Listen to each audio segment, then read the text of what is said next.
Halo Gunarwan dan Gunarwati sekalian. Ya, ketemu lagi ya di channel saya Gunar Os. Dan hari ini saya ingin melakukan reaction video gitu ya. Kenapa saya pengen melakukan reaction video? Karena ini kemarin saya nonton bukan ya itu dari Coach Justin ya. Itu dan ada satu momen dimana itu menggelitik hati saya sebagai fans Arsenal gitu. Jadi saya rasa harusnya sebagai fans Arsenal ya harusnya tahu kenapa manajemen di 2 tahun pertama itu mendukung Arteta gitu kan, dengan hasil di lapangan yang nggak terlalu bagus gitu kan. Kenapa kok mereka mau mendukung Arteta gitu. Jadi ada hal-hal yang menurut saya sebagai fans Arsenal harusnya ngikutin beritanya Arsenal, harusnya tahu gitu ya. Ya ini momen yang saya mau reaction. Ini klipnya ada di sini. Nah, kita lihat ini nanti secara long term apakah mana yang lebih cocok, siapa yang gitu. lebih didukung, siapa yang lebih didukung. Dan kalau gue bilang definitely banyak. I mean, lu lihat Arteta 2 tahun pertama kayak apa, 3 tahun pertama jelek banget, betul. tapi klub stick dengan pilihan dan mendukung manajer. Nah ini perlu menurut gua, justru betul. Turning pointnya ada di higher management Man United. Lu mau ngedukung siapa? Ya itu ya klipnya. Dan inilah yang saya mau reaction gitu kena tentang tadi kan. Ini konteksnya adalah bagaimana sekarang ini Erik ten Hag sedang dalam tekanan bahwa terancam mau dipecat gitu kan, dan bahwa harusnya manajemen itu mendukung Erik ten Hag gitu. Oke, dibandingkan para pemain-pemain yang toksik ini gitu ya. Dan lalu membandingkan dengan 2 tahun pertama Mikel Arteta, bagaimana manajemen itu mendukung Arteta gitu. Nah, yang saya mau ngomong bahwa 2 tahun pertamanya Arteta dengan 2 tahun pertamanya Erik ten Hag, menurut saya nggak bisa dibandingkan dalam hal apa yang dilakukan ini jauh berbeda, tentunya dengan hasil yang berbeda gitu. Kalau dari masalah, saya mau bilang sebenarnya masalahnya agak-agak mirip gitu ya. Jadi memang klub yang sudah kehilangan budaya, klub yang sudah kehilangan kultur, bermain juga nggak bagus gitu. Dan jadi intinya bahwa ini klub sudah benar-benar bobrok gitu ya dalam dua klub ini, Arsenal dan Manchester United. Di 2 tahun pertama Erik ten Hag dan 2 tahun pertama Arsenal menghadapi masalah yang mirip. Tapi apa yang dilakukan ini jauh berbeda gitu kan. Pertama kita lihat dari apa yang pengen dilakukan ya, itu bisa kita lihat dari wawancara pertama sebagai manajer ya. Wawancara pertama manajer Arteta, apa yang dia bilang? Dia bilang bahwa intinya ya, saya bukan kata-kata yang tepat, bukan direct quotes, tapi bahwa intinya Arteta apa yang dia bilang adalah dia ingin memperbaiki Arsenal dan semua yang tidak sevisi dengan dia sebaiknya minggir. Ya, jadi semua yang tidak sepaham sama dia minggir. Ya, jadi dia ingin memperbaiki Arsenal, siapa yang tidak sejalan sama dia minggir. Di situ. Jadi dia ingin memperbaiki Arsenal. Beda dengan Erik ten Hag. Erik ten Hag wawancara pertama apa yang dia bilang? Semua era akan berakhir ya. Klopp dan Pep itu ada masanya. Jadi ten Hag di situ apa yang pengen dia lakukan adalah dia pengen menggeser Manchester City dan Liverpool. Ya, jadi satu perbedaan besar tujuannya pertama, memang inti arahnya adalah memperbaiki klub supaya prestasinya bisa kembali pada masa kejayaannya. Tapi apa yang ingin dilakukan ini jauh berbeda. Yang satu ingin memperbaiki dari dalam, yang satu ingin mengalahkan saingan di luar. Jadi apa yang dilakukan oleh Arteta? Apa yang dilakukan oleh Arteta di awal kemanajeran dia? Dia sama Edu terbang ke Amerika, presentasi ke depan KSI, diskusi sama KSI. KSI ini apa? Kroenke Sports and Entertainment. Jadi ini perusahaannya Kroenke yang menaungi Arsenal gitu ya. Jadi dia terbang ke Amerika sama Edu untuk diskusi apa yang mau dilakukan, langkah-langkah apa yang akan dilakukan, dan apa yang bisa diharapkan oleh manajemen dari dia gitu ya. Jadi manajemen itu memberikan kesempatan pada Arteta itu bukan sembarangan. Jadi bukan tanpa dasar, bukan harapan buta gitu kan. Kenapa saya bilang bukan harapan buta? Tadi karena sudah ada diskusi langkah-langkahnya apa yang akan dilakukan ya. Jadi makanya kalau kita dengar wawancara Mikel Arteta itu kan dia suka ngomong fase-fase di Arsenal ya. Kita sudah ada di fase kesekian ya, ini kita agak lebih cepat nih fase kesekian ini dari jadwal. Dia suka ngomong seperti itu. Kenapa? Karena memang dia dan manajemen sudah mendiskusikan langkah-langkah yang akan dilakukan dan bagaimana pencapaiannya dan targetnya bagaimana. Jadi ketika 2 tahun pertama peringkat 8 nggak masuk zona Champions League gitu ya, itu mereka masih kasih kesempatan bukan karena mereka percaya secara buta kepada Arteta, tapi karena memang targetnya bukan di lapangan dulu di 2-3 tahun pertama itu ya. Targetnya adalah yang di luar lapangan ya. Pemain-pemain toksik di Arsenal waktu Arteta datang langsung diisolasi ya. Kita lihat yang pertama kena jadi korban itu Mesut Ozil ya. Itu banyak waktu itu dipolitisasi masalah Uighur. Waktu itu dia mengkritisi Cina dengan masalah Uighur. Problemnya bukan di situ gitu loh. Kenapa? Karena market Cina itu nggak seberapa terhadap market IPL gitu kan. Dan kalau misalkan IPL di boykot di Arsenal, di Cina, IPL Arsenal di boykot di Cina, nggak ada masalah. Marketnya nggak seberapa di sana gitu loh ya. Jadi nggak ada masalah. Jadi nggak mungkin Arsenal mau menyingkirkan Ozil hanya karena Cina, enggak ya.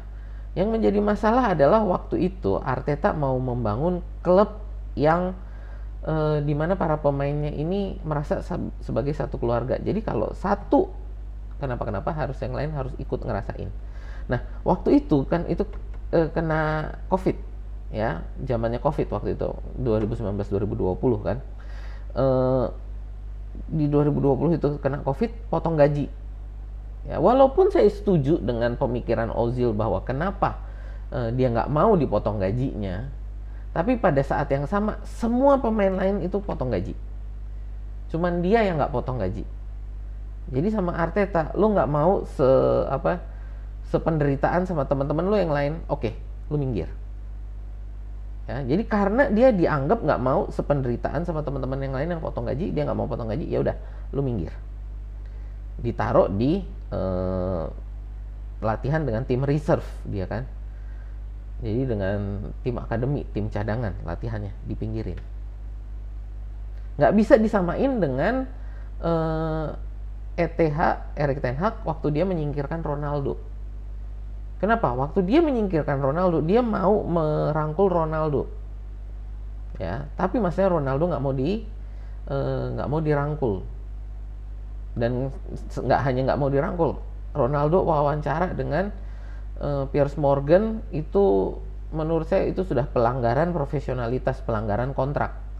Jadi Erik ten Hag mau nggak mau harus menyingkirkan Ronaldo. Kenapa? Karena itu sudah breach of contract, sudah pelanggaran kontrak, gitu. Ya, untuk ngomong jelek di media secara terang-terangan itu udah breach of contract. Ya, jadi mau nggak mau harus disingkirkan, gitu. Ya, jadi itu perbedaannya jauh. Dan berikutnya adalah untuk pembelian pemain. Di 2-3 tahun pertamanya Arteta beli pemain nggak, rata-rata loan. Sebagian besar pemain yang diambil Arsenal di 2-3 tahun pertama itu loan. Sampai kita diejek sebagai pasukan loan gitu kan. Arteta loan army gitu. Kenapa? Kenapa dia cuman loan? Ya, pemikirannya adalah kalau sampai dia beli pemain-pemain toksik ini belum disingkirkan, yang ada adalah toksiknya ini akan menular ke pemain-pemain lain. Dan ini kejadian di Manchester United. Makanya sejak 2017-2018 apa yang saya ngomong itu adalah Manchester United ini kuburan bagi talenta. Semua pemain yang datang pasti ngeflop. Cepat atau lambat mereka akan ngeflop. Kenapa? Karena pemain-pemain lama yang toksik ini nggak dibuang. Nularin. Lama-lama jadi pemain yang datang pasti akan ngeflop. Gitu. Ya, jadi pasti akan ngeflop. Lihat aja nih pemain-pemain sekarang yang dibeli Ten Hag. Antony ngeflop. Kan? Kita lihat aja pemain-pemain yang datang ke MU cepat atau lambat akan ngeflop. Kenapa? Karena pemain-pemain lama yang toksik ini nggak dibuang. Justru malah dinaikin gajinya. Lihat Rashford. Ya, baru awal musim ini dinaikin gajinya sama Ten Hag. Ten Hag loh yang naikin gajinya.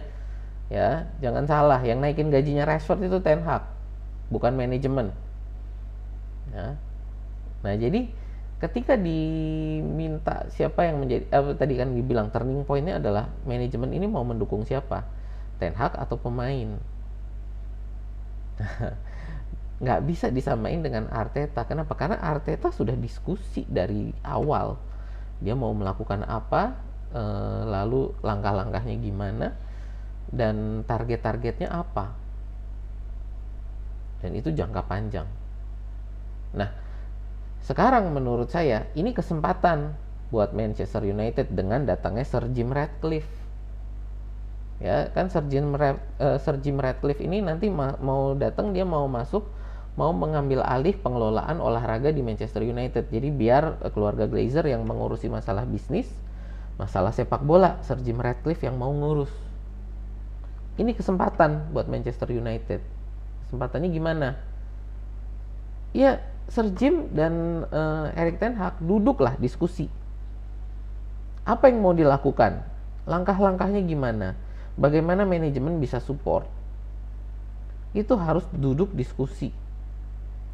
Dan kalau memang nanti ternyata Sir Jim merasa bahwa apa yang mau dilakukan oleh Erik ten Hag sesuai dengan apa yang dia inginkan, dan langkah-langkahnya juga sudah dipaparkan dan targetnya gimana, ya oke, manajemen harus dukung. Misalkan dia mau buang pemain, ya sisihkanlah budget itu untuk terminasi kontrak. Ya, Arsenal itu sudah menyisihkan budget untuk terminasi kontrak sejak awal. Sampai kemarin pun mereka menyediakan budget untuk terminasi, terakhir itu kan terminasi kontraknya Pepe, Nicolas Pepe. Ya, itu udah disediakan budgetnya. Dan ini yang harus dipikirkan juga oleh Manchester United. Bagaimana mereka menyingkirkan pemain-pemain ini, harus ada budgetnya. Gitu. Apakah mereka bisa melakukan tadi? Karena di video yang sama itu juga membandingkan dengan Chelsea. Manchester United nggak bisa melakukan apa yang dilakukan oleh Chelsea. Mereka nggak bisa keluar uang 1 miliar untuk buang pemain dan beli pemain. Nggak bisa. Kenapa? Pemain-pemainnya Manchester United ini prestasinya apa? Dan kedua, gajinya gimana? Ya nggak bisa dijual. Kenapa pemain-pemain Chelsea bisa dijual? Gajinya masih masuk akal. Pertama di situ. Kedua, mereka baru 2-3 tahun yang lalu mereka berprestasi di Chelsea. Gitu. Ya, jadi ketika ini diobral oleh Chelsea, banyak klub yang mau beli. Ya, waktu itu juga lagi ada booming untuk Liga Arab ya. Jadi ada kesempatan juga untuk Liga Arab, dijual-jual ke Liga Arab, uangnya bisa banyak yang dapat. Gitu. Tapi yang dibeli oleh tim-tim IPL gitu kan, Mason Mount, Kovacic, terus Kai Havertz, terus yang ke Tottenham itu siapa? Ya intinya adalah dibeli pemain-pemainnya oleh klub-klub top Inggris juga. Kenapa? Karena baru 2-3 tahun yang lalu para pemain ini berprestasi. Sekarang pemainnya Manchester United, prestasi terakhir mereka apa? Piala Carabao. Nggak dihitung gitu kan, untuk sebagai prestasi pemain untuk mereka dibeli. Jadi kedua, gajinya setinggi langit gajinya. Klub yang mau beli yang nggak akan kuat untuk bayar gajinya para pemain MU ini. Jadi apa yang terjadi? Mereka akan lebih memilih untuk menghabiskan kontrak mereka di Manchester United. Gitu. Contoh kemarin kan siapa? Si Maguire udah mau dibeli West Ham. Udah sepakat nilai transfernya. Kenapa gagal? Masalah gaji. West Ham nggak bisa menyamai gaji dia di Manchester United. Dan Manchester United nggak mau membayar selisih perbedaan gajinya Maguire ini. Akhirnya batal. Masalah gaji. Gitu loh. Nah, kedua, tadi untuk masalah pembelian pemain, mereka nggak bisa beli pemain seperti Chelsea. Kenapa? Chelsea punya ruang untuk beli-beli pemain itu karena Abramovich itu